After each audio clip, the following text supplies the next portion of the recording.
AICC president Kharge మాట్లాడుతున్నారు. Live లో చూద్దాం. Booth committee, panchayat committee, DCC, ये सभी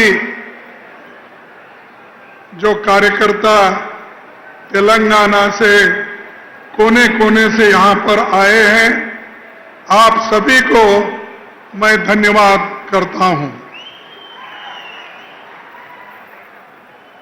आप लोगों ने बहुत मजबूती के साथ तेलंगाना में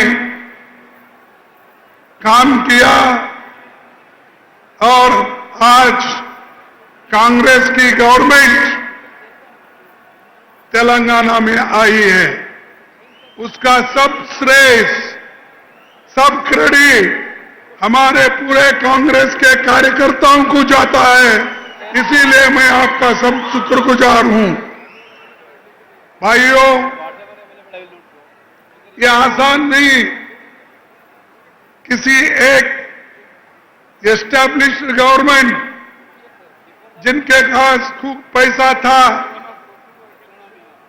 और हर तरीके से वो मजबूत थे, उनको हिलाकर अगर कांग्रेस के लोग हमारे रेवंत रेड्डी जी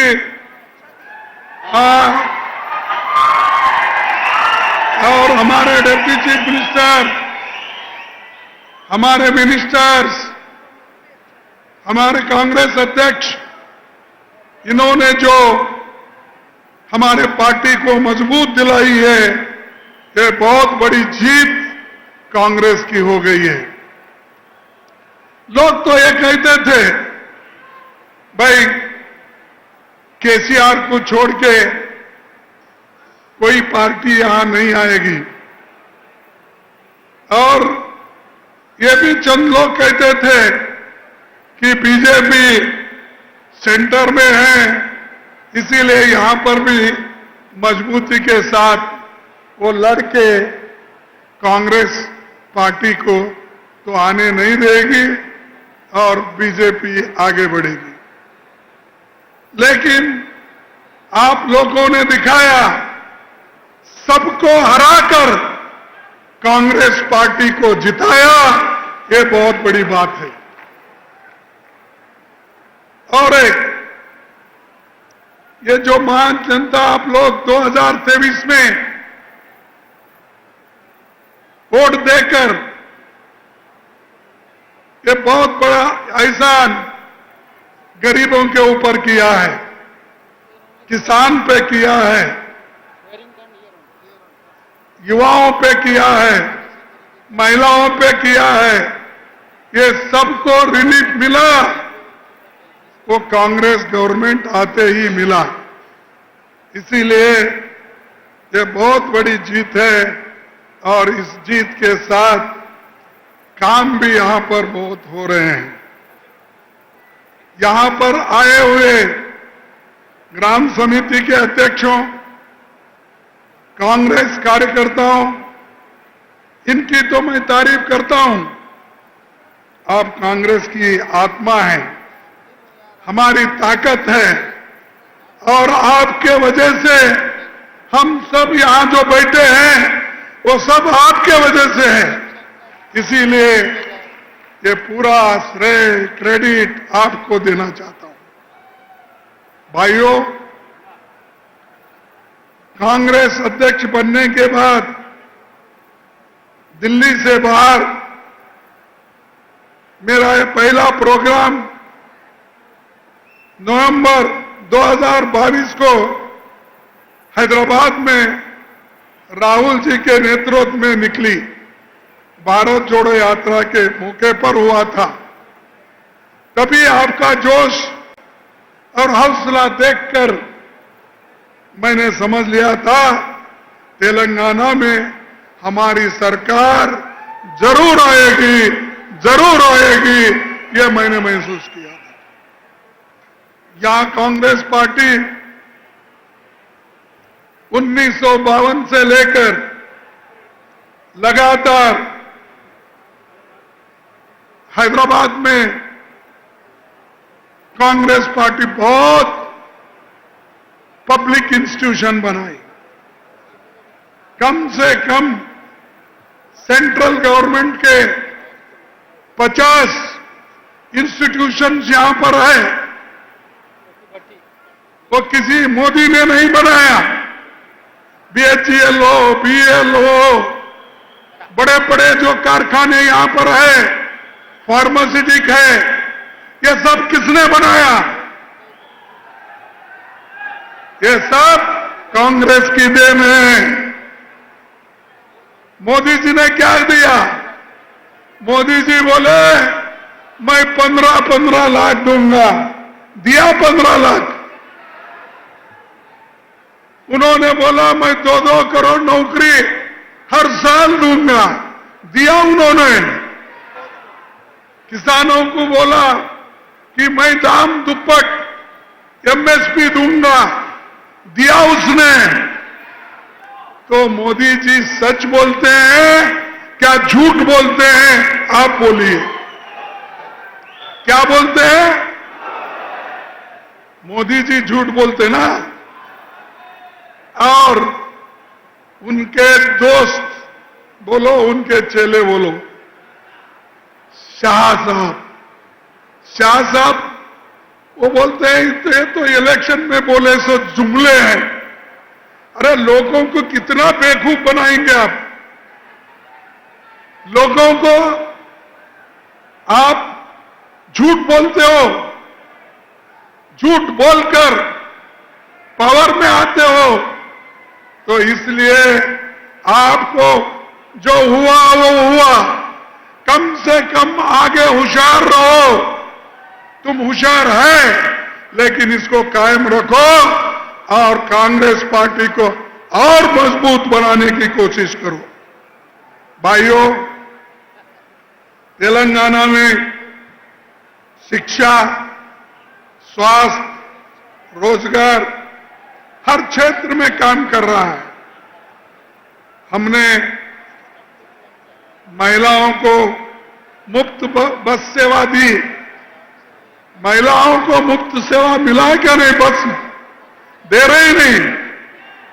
ये किनकी देन है? अरे किसने दिया? कांग्रेस ने दिया। फ्री बिजली किसने दिया? भोजन का अधिकार किसने दिया? और जो PDS के माध्यम से अच्छा चावल जो हमारे रेवंत रेड्डी जी और उनकी कैबिनेट दे रही है, अच्छा चावल जो दे रही है, गरीब पेट भर के खा रहे हैं, कहीं बेच रही नहीं। पहले यहां की सरकार बाजार में बेचने की चावल लाती थी। अब कांग्रेस की सरकार, रेवंत रेड्डी की सरकार खाने का चावल दे रहा है। लोग अब खा रहे हैं, बेच रहे नहीं। तो ये हमारा एक बहुत बड़ा हमारा एक साधन है। दूसरी चीज, जो रैत भरोसा कार्यक्रम किसानों को मदद करने के लिए 15 एकड़ तक कम से कम 70 लाख किसानों के खाते में 8,265 करोड़ रुपए गए। इतना मिला कि नहीं मिला? नहीं मिला, क्योंकि इधर से आवाज नहीं है। अरे इतना पैसा लिए 8,265 करोड़। कल कोई बोल रहे थे 9,000 करोड़। इतना पैसा कांग्रेस पार्टी दी, चंद दिनों में दी। और हमको पूछते हैं कांग्रेस वालों ने क्या किया? अरे भाई, हमने तो यही किया, गरीबों को खाना दिया, कूल कर दिया और जो कुछ हमने कहा वो करके दिखाया। तुम जो बाकी के लोग झूठ बोल बोल कर वोट लेते थे, हम लोग काम करके वोट ले रहे हैं, मेहनत करके आपको पूछ रहे हैं। तो इसीलिए कांग्रेस जो बोलती है वो काम करती है। उसी के साथ तेलंगाना में अब 4.5 लाख ये जो गिग वर्कर है, गरीब लोग हैं, सड़क पे सामान बेचते हैं, उन लोगों के लिए भी कानून ला रहे हैं। और वो कानून तैयार हो गया।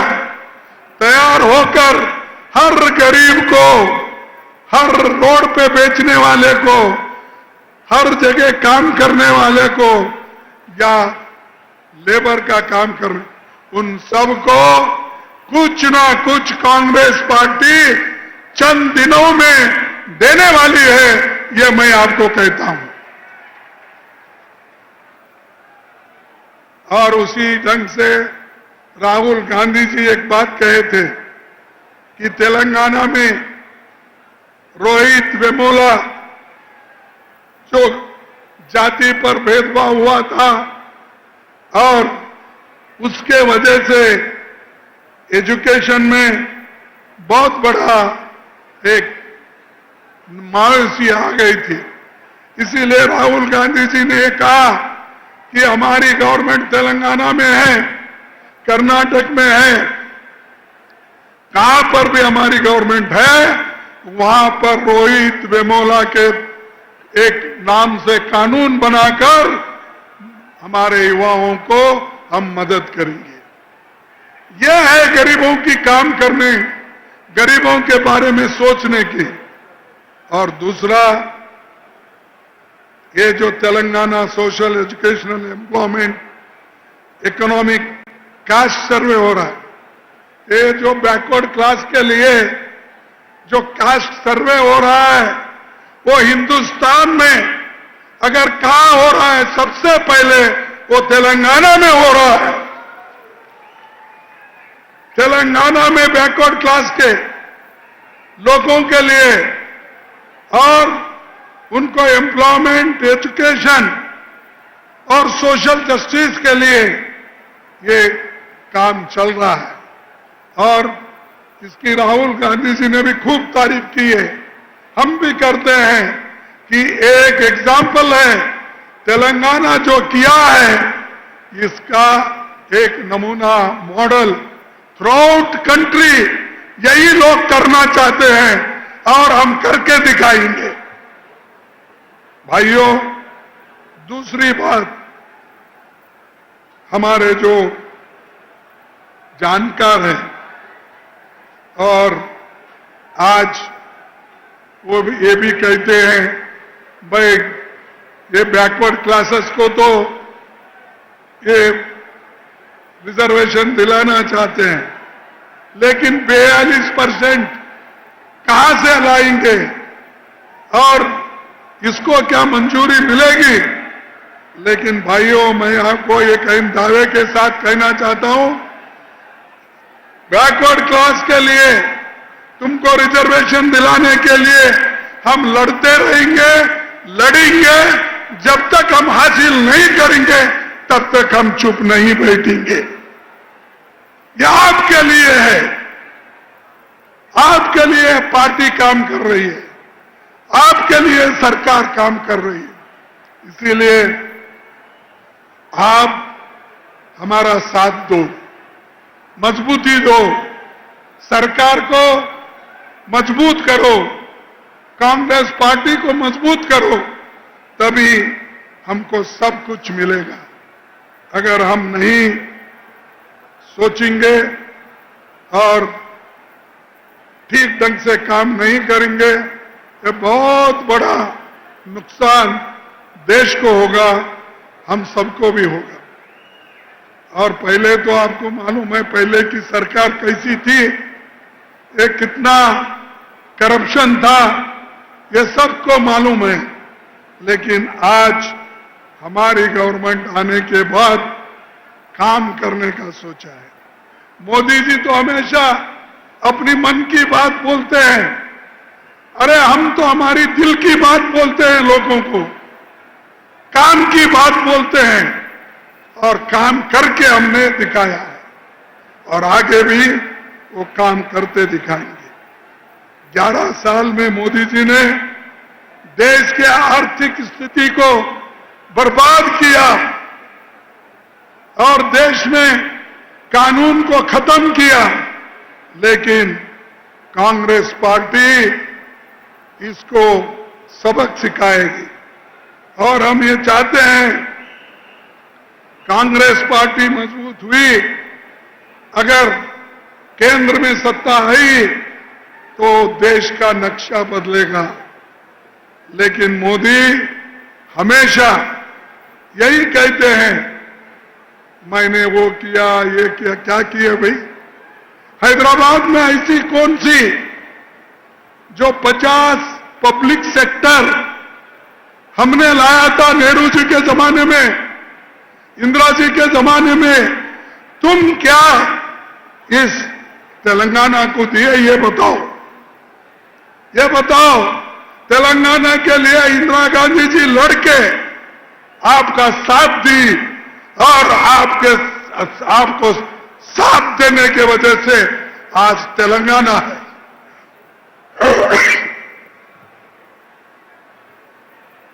आज तेलंगाना जो है किसी से ये अपना बोलने से कहने से नहीं, ये इंदिरा गांधी जी सोनिया गांधी जी ने अपना ताकत दिखाकर आपके मन को छूने तक उन्होंने काम किया और ये बात उन्होंने सब किया, तुमको मालूम है। और दूसरी दोस्तों, पहलगांव में जो आतंकवादी हमले हो गए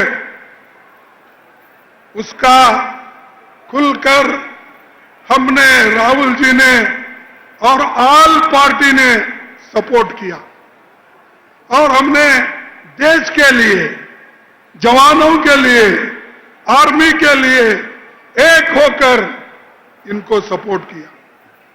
जब मैंने सलाह दी ऑल पार्टी मीटिंग बुलाने के लिए, तब उन्होंने रोते रोते हुए बुलाया। बुलाने के बाद उस ऑल पार्टी मीटिंग में मोदी अटेंड नहीं करे, मोदी आए नहीं, मोदी दूसरे तरफ फिरते गए।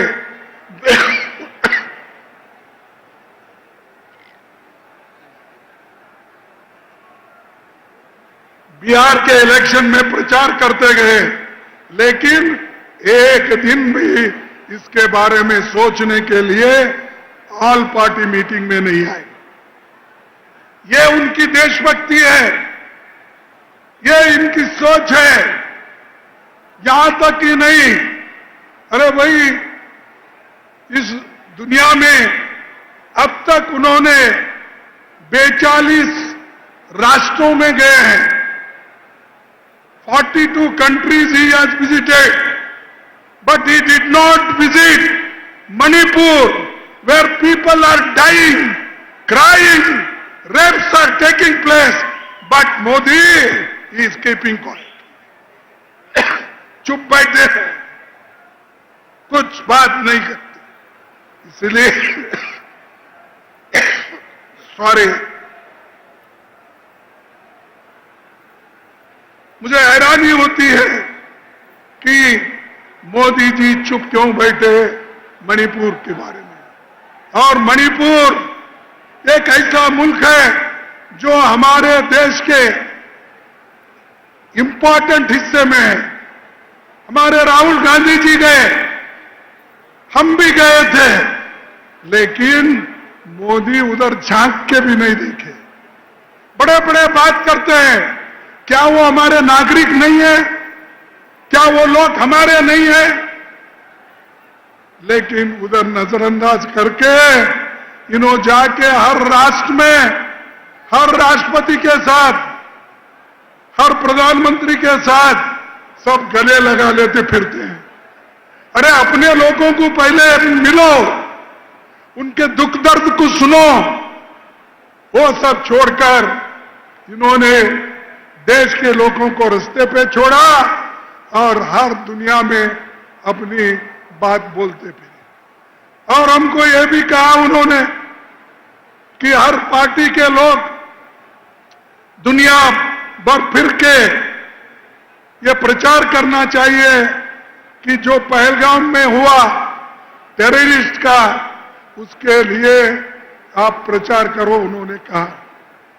हमारे लोग गए, सारे अपोजिशन के लोग गए, देश के तरफ से बात रखी, आर्मी के तरफ से बात रखी, लेकिन मोदी जी कभी बुला के अपोजिशन पार्टी लोगों को बुला के बात नहीं किए, क्योंकि उनको डर है।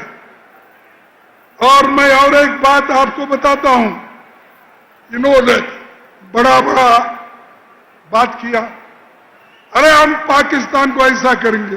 करो भाई, नको कौन बोले, हमने तो उसको करने के लिए मदद किया, लेकिन आप बीच में क्यों छोड़े?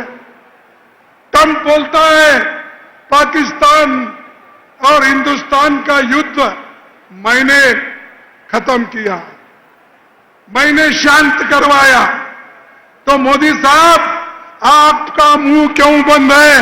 बोलो, ट्रंप की जरूरत नहीं, हिंदुस्तान में हम मजबूत हैं और हम लड़ने के लिए तैयार हैं।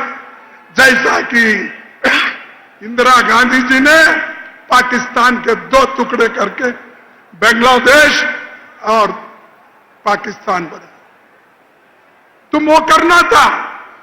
भाषण में तो बोलते हैं हम पीओ के लेकर रखेंगे फलाना, अरे लेना था, अब तो चांस था ना। आप ही बोल रहे हो डर गया पाकिस्तान, आप ही बोल रहे हैं कि हम बहुत कुछ कर सकते, क्यों नहीं किया भाई? हमारा यह मुद्दा है, देश के लोगों को गुमराह मत करो। देश के लिए हम लड़ने को तैयार है, जान देने को तैयार है।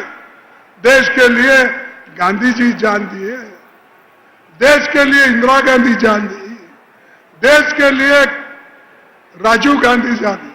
तुम्हारे घर में, तुम्हारे पास कोई एक आधा आदमी तो मरा है आरएसएस में, बीजेपी में मरा है, आरएसएस बीजेपी में ना। ये लोग आजादी के वक्त काम नहीं करे, अब काम नहीं करे, हमेशा माफी मांगना यही उनका काम है। और आज हमको बार बार ये कहते हैं कि बहादुरी की बात करते हैं, लेकिन बाद में घर में चुप बैठते हैं। लेकिन इंदिरा गांधी कभी ऐसी नहीं बैठी। अमेरिका से 7th फ्लीट आया,